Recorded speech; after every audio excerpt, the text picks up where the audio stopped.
And I'm Layla. Welcome back to our channel, Elementary My Dear, where we make nutrition science easy for you to digest. So today we want to talk about protein, and this is our second installment for our series for plant-based diets. So make sure you subscribe so you never miss one of our videos. But before we get started, we have some very important business to discuss. Your outfit, Layla, you're absolutely killing the game today. Thank you. I have to say, I think we're pretty well coordinated today. Yeah, we're like a good, the rainbow spectrum here. Exactly. It's a very gloomy day in Toronto today, like when we're filming, so I love that you brought the sunshine inside. To brighten things up a little bit. So yeah, protein and plant-based diets. I think it's so interesting because I would say after calories, protein is probably like the most talked about like nutrition related topic. Yeah, and I think that's interesting because protein is, I think, the macronutrient. You know, we talk about like fat and carbohydrate, and then there's protein, and it kind of has the halo around it because, you know, you get all those people who are like very anti-carbohydrate, everyone should be eating a low-carb diet, and then people who are very anti-fat. Yeah. But protein's always just maintained this good reputation. Everyone loves protein. It has a good PR too. Yeah. Yeah, anytime I scroll through Instagram, it's always like, how could you add more protein to your meals and why you need more protein. And yeah, it's all around us, that type of messaging. And protein powders and shakes, like exactly. As soon as you start working out, you feel like you need to go get you some like a protein shake.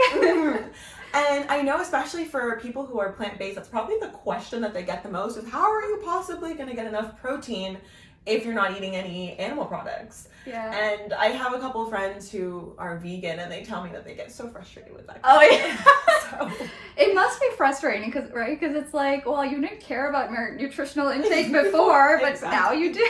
Exactly. Protein's really interesting, too, because I feel like it's almost completely associated with muscle mass, and that's what people think of when they think of protein. But protein is actually, it does so much in our bodies, it's ridiculous. Yeah, it's really like the structural foundation of most things. Like our cells are all programmed to make protein from our DNA. I don't know if you remember like grade 10 biology. 10, 11 bio? You know, you have your DNA and then it turns into RNA and then that goes into protein. So all the structural components of our body, like your hair, your nails, your skin, your bones, your muscles, are made out of proteins, which is really interesting. Yeah, like collagen, for example, is one of the most abundant proteins in our bodies, and that's a really important structural component of our bones.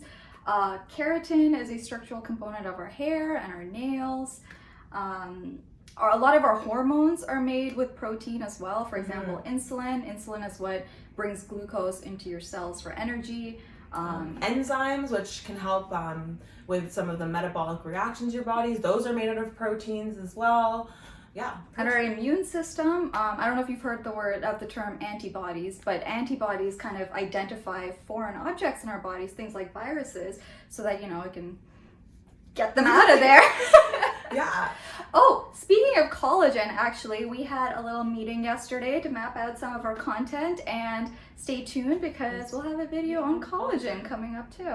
So really, protein, it does everything. And without protein, it can lead to quite a few different symptoms of nutritional deficiency.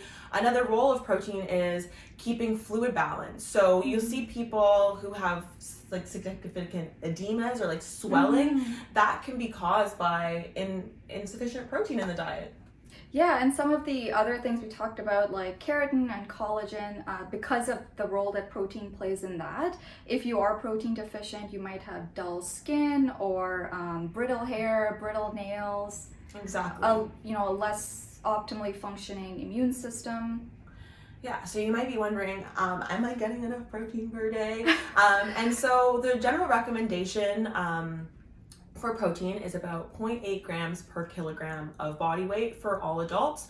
And it's a little bit more for children because, you know, they're growing and so they have to build more things. It's also thought that older adults could benefit from a little more protein as well because, you know, as you may know, as you get older, sarcopenia or, gradual muscle loss is very common. So it's thought that, having more protein, along with physical movement can help preserve that muscle mass because, as you get older and that you start losing that muscle mass, it can kind of impact your quality of life and being able to do the regular activities independently. So there is some thought that, older adults may benefit from eating a bit more protein as well. Yeah, and also athletes, which I'm sure you guys were all thinking of. Athletes, they have quite a bit of muscle turnover and they have higher protein needs as well, but that's highly dependent on the sport. So if you're an athlete and you're worried about your protein intake, talk to a dietitian.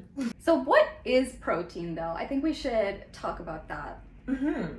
So proteins are made out of these things called amino acids, and they're kind of the building blocks of proteins. And so when we talk about proteins, it's just a long string of these amino acids. Yeah, and amino acids, if we want to get into like the chemical structure of it, all amino acids, they all share a unit with carbon, hydrogen, oxygen, and nitrogen. They have a chemical structure. They all have that same chemical structure, and then each amino acid has a different side chain as well, and that's what distinguishes the different amino acids. You're bringing back some nightmares from biochemistry too. Oh yeah, we had to memorize the structure of the amino acids. I forgot about, my brain blocked that out. Honestly, probably a good thing. Yeah. So I like to think of amino acids as like words, and proteins as like sentences and paragraphs, and depending on the length of the protein, some are longer and some are shorter. So words are obviously really important, but they're kind of meaningless or not as useful in isolation, but you combine them to, I don't know, this analogy was better in my head.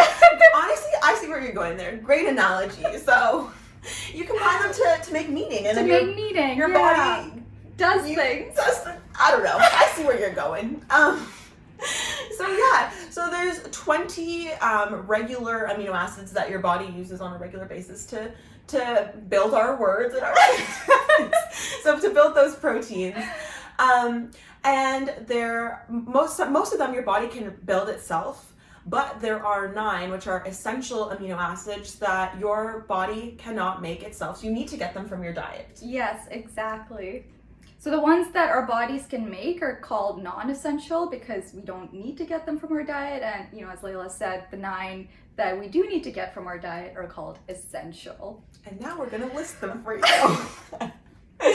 So we got histidine, we got leucine, isoleucine, lysine, and methionine.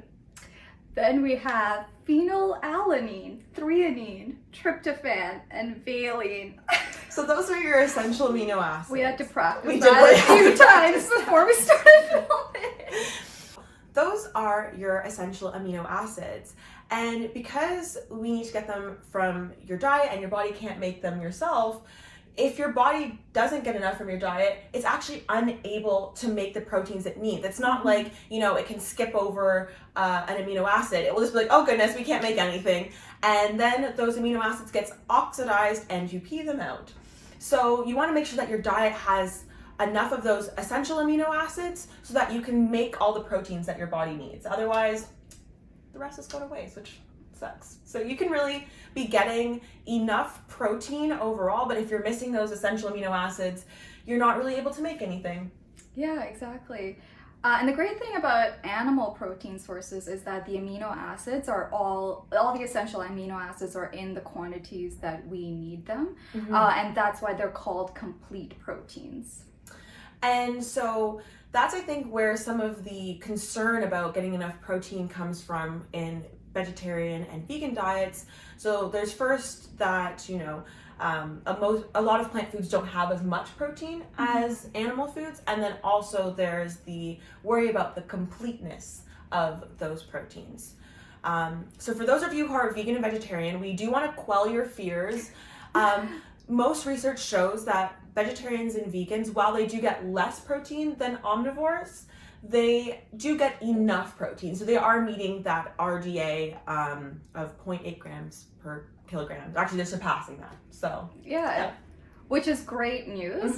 But I think the concern, as we just talked about, is that animal proteins are complete, but most plant-based sources of protein they're considered incomplete, and that's because most of them are limited in at least 1 or more amino acids. But that doesn't mean that, you know, if you're eating plant proteins, they're going to completely go to waste. What's really cool is that there's something called complementary proteins, and humans have been doing this for a very long time, for way longer than we even knew that amino acids were a thing. Yeah. So pairing proteins from one source that's missing a certain amino acid with something that has more of that amino acid.